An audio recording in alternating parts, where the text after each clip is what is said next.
to Durbania. I'm Durbin, and I'm continuing going through my Blu-ray collection. This next portion of me going through my Blu-ray collection is going to be pretty hard, because this is my sci-fi fantasy portion of my Blu-ray collection, and that's like my favorite genre of movies, and I have more movies than you could count in there, so I just figure I'll grab my favorites, and we'll start going through it right now. So these are my favorite sci-fi fantasy Blu-rays that I own. Actually, this first one's not a Blu-ray, it's a DVD. This you've probably seen a lot in my set. My dad got me this for Christmas in the early 2000s. And first off, Jurassic Park, always one of my favorites. And this one, I mean, it's a big box, and it's only got Jurassic Park 1 and 2. And when you open it up, so you got Jurassic Park 1 over here, Jurassic Park 2 over there, and then it's really cool. It's got this really awesome envelope in there, and you open it up, and it's got like stills from the movie, which are really cool looking. So, I really do like this thingy that it came in. It's got this little certificate of authenticity, which is awesome, and then little film still. So, I just think that's so cool. And so it's got one there from the first movie, it's got a still from the second movie, and then below both those stills, the soundtrack for the movies, the first two. So, to me, that was just really, really cool, and it was a really great Christmas present, and obviously it is because I still have it, and I use it as set decoration, and keep it around, and keep it on my set, keep it a part of what I'm doing. So, I don't know, Jurassic Park, since I was 9, when these came out, when the first one came out, has always been my favorite. So, this has always been one of my favorite things to have, so glad I get to have it here and be part of the set. Alright, so continuing on my sci-fi fantasy Blu-ray collection, next in line, again, we have Jurassic Park, but this is different, because it's Jurassic Park Blu-ray 3D. I have to say, when they went back and 3D'ized this movie, it was awesome. I don't know, they spent a lot of time on this, and it looks like it was filmed in 3D today. The 3D in this is pretty darn incredible, and so I'm excited to have it. We went and saw it on the big screen when it came out in 3D. I thought it was worth it, so I like owning the 3D version. Very, very cool. Then, continuing my Jurassic Park collection, I do have the third Jurassic Park movie. I just don't like to talk about it, but this is the fourth one, Jurassic World, which I love this little tin case that comes in. It's like a little film reel. You open it up, and look at that. Each of the little film in there, it's in these little things. There's 4 discs in here. So you get the 3D disc, the Blu-ray disc, your DVD disc, your special feature disc, because, everything has to be about 5 million discs. But I just think this is really cool. I really did enjoy this movie. I thought Chris Pratt did a great job. Is it a fantastic movie? Not really, but it's a fun movie. I mean, it's Jurassic World. You just gotta let go, and you gotta have fun with it. So continuing on in the vein of big, giant, lizardy-like animals, Godzilla. I'm really excited for what they're doing with this MonsterVerse. I can't wait to see Kong Skull Island. The sequel sounds like it's going to be pretty cool and things like that. So I'm just kind of looking forward to what they do with this universe. My biggest complaint with Godzilla here is, how do you have this 2.5 hour movie about Godzilla called Godzilla, and he's in 11 minutes of the movie?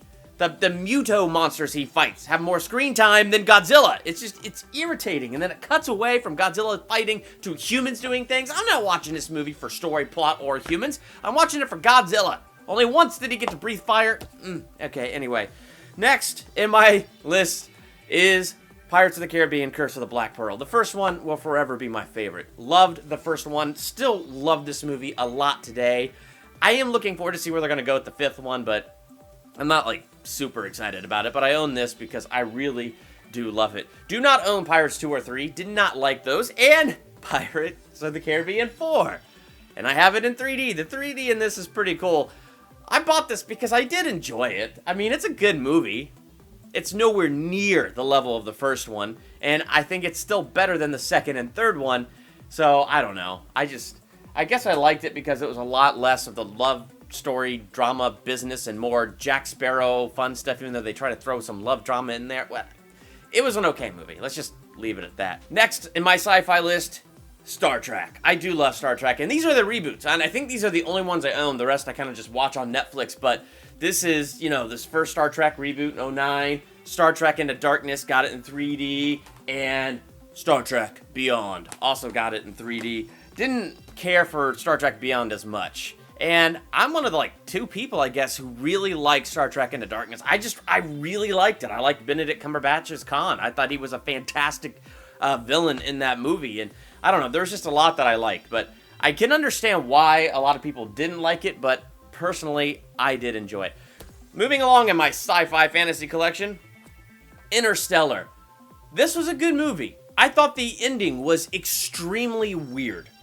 But the musical score by Hans Zimmer in this movie is fantastic. The movie itself, I think, is written really well. Matthew McConaughey just puts on a great performance. Like, there's too much for me to like about this movie, even if I thought the ending was kind of weird. So Interstellar is one that I own and I really like.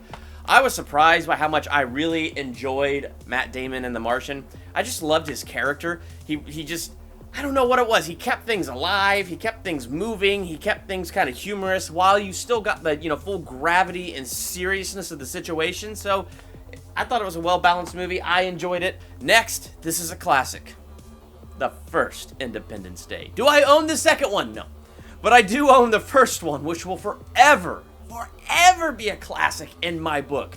No matter how much it gets old with time, it doesn't matter. I love Independence Day. This movie was great. This is not any kind of special edition Blu-ray. It's just your average Blu-ray. But that's okay. All I need is the film. The film is fantastic. I love this movie, and I'm a proud owner of Independence Day. Next, Super 8. I actually, as you can see, haven't even cracked this open yet. Oops. It's not that I didn't like it. I watched this at my mom's house once, and I thought this was a fantastic movie. I really, really enjoyed it. For whatever reason, I just haven't been able to work up the desire to watch it a second time, hence it's not even open. But Super 8 is a great film, and I did enjoy it. Next, E.T. My brother-in-law got me this, and I haven't seen this movie probably since I was a kid. And I just recently got it on Blu-ray. My brother-in-law just recently got this for me, so I haven't, opened it up and popped it in yet. But it's one I look forward to doing here eventually because, I mean, it's E.T. Who doesn't like, to watch E.T. and get all depressed and have a good cry? The Fifth Element. Do I need to say anything about this movie? You don't watch this movie for good story, good plot, good this, or good that. You watch this movie because it's pure fun, because it's purely weird. And the pure weirdness of the pure funness of it makes it freaking fantastic. I love The Fifth Element. It's one of those movies that, if I'm having a weird day or whatever, I can just pop this movie in and enjoy it for all its weirdness. Chris Tucker was great. Bruce Willis was great. Mila Djokovic, did I say her name right? I don't know. She was fantastic. It's just such a fun movie. Next in my sci-fi collection here is Avatar. The 3D in this movie is better than any movie I own. The 3D in this movie is fantastic. It doesn't even make me sick or anything. It's just perfect. It's just perfect. And then I feel like when I'm watching this movie in 3D, it's even more high def. Like I'm getting pure high def in each eye. On top of the fact, great movie. I love Avatar. All right. So moving right along in my sci-fi fantasy collection, Narnia.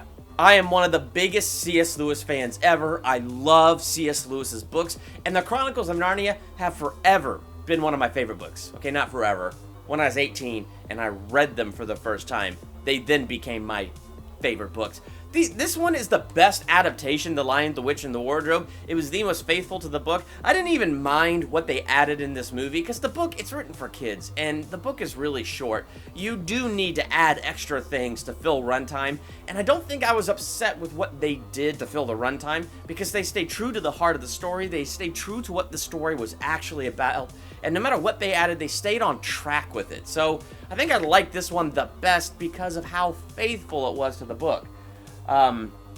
Next on my collection here, Prince Caspian, the second Narnia movie, and wasn't as good. Number one, it looked at the book and said, there's some good bullet points in here.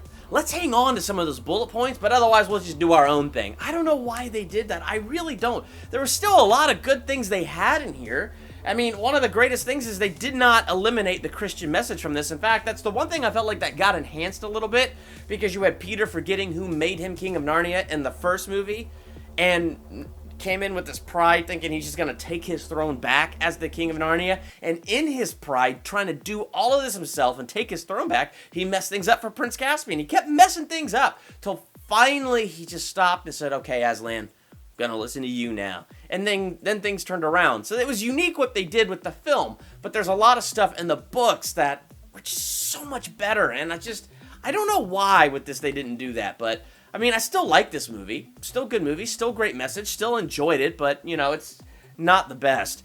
The next I got here, Narnia 3D. This was actually the very first 3D movie I owned, The Voyage of the Dawn Treader. I don't think I would say this movie was way different from the book, but it was pretty darn different. But the storyline that they threw in there with that cloud of fear and doubt pursuing them, because the Dark Island in the book was just one moment, really short, just a few pages in the book, but it became a theme where things from that darkness would be following them and tempting them. It was a great movie about battling temptation and how to battle it and things like that. So there was a lot of things I really enjoyed about it. I think it still kept the fun and adventure aspect of it. It was kind of weird they took the islands and put them out of order. I guess it's just because I like the books and I like how the books did it, but even then it didn't do half bad. So this was probably the next closest adaptation to the books after The Lion, the Witch, and the Wardrobe.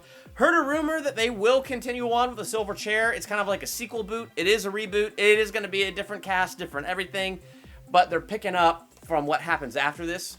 I hope they do, because I do want to see it continue on, but I also hate it when continuity is broken like that, but, you know, whatever. You know that movie, the first two were Disney, the second one was Fox, apparently just not doing it. I don't know.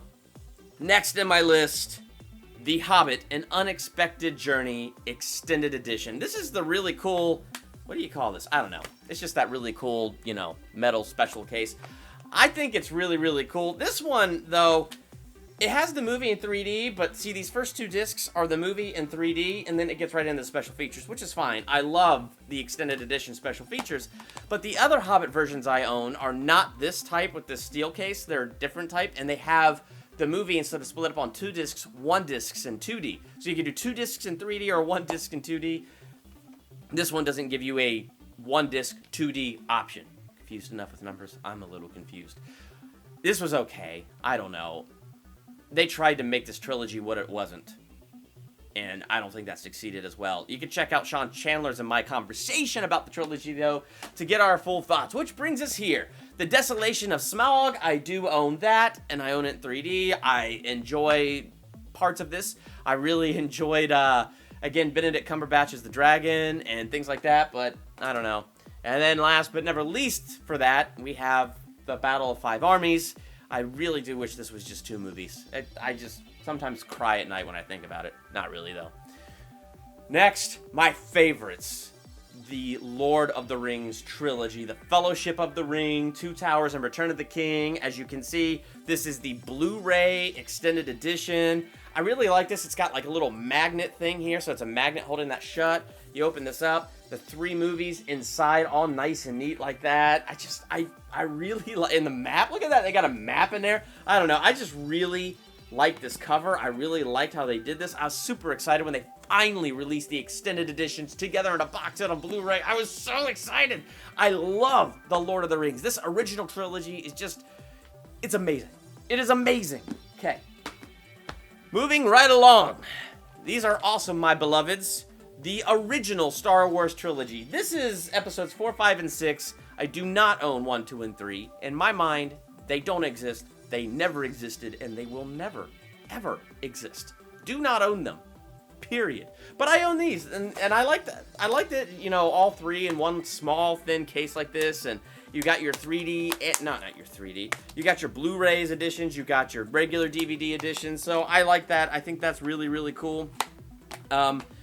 They did mess with this one more time. They made the Ewoks blink, and Vader yells, no, when he throws the Emperor down the hole at the end, because, you know, he's torturing Luke. And he goes, no, as he picks up the Emperor. It's a little sad that George Lucas felt like he constantly had to keep going back and altering these. Why?